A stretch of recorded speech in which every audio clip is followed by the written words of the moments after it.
message that your angels were trying to tell you. Sign number. Why do the Chinese almost...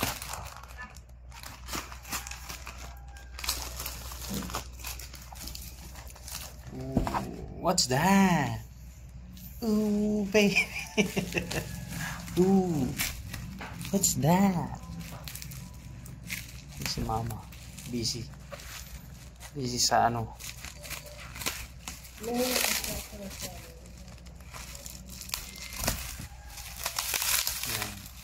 Legendary. Cardo.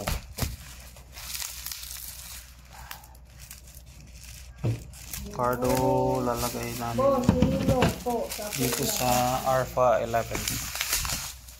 Galing kay Legendary. Wow, ang ganda ng sticker ni ni Legendary Okay. So, nabili namin to ng 13,560 naka-sale. Okay. Ito yung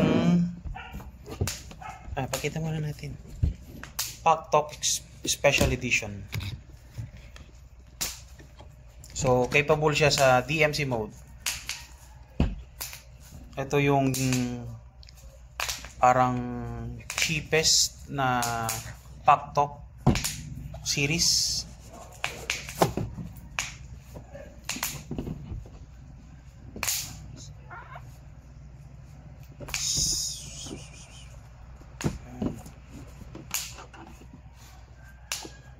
Ayun.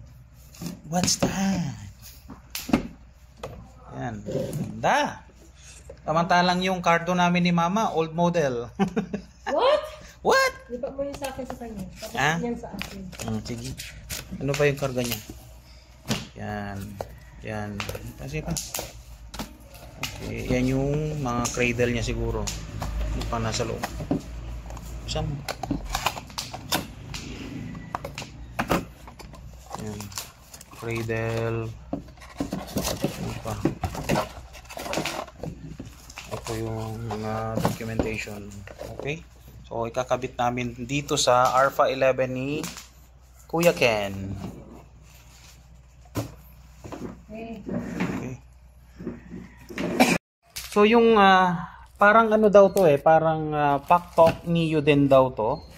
Ang kaibahan lang niya is regular. Ito siya.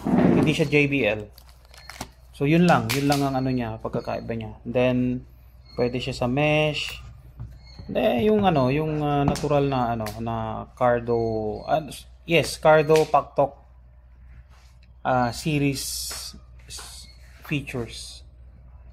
So, yung importante naman dito yung yung DMC mode. Okay? Yun. Set up na yung helmet ni Ken.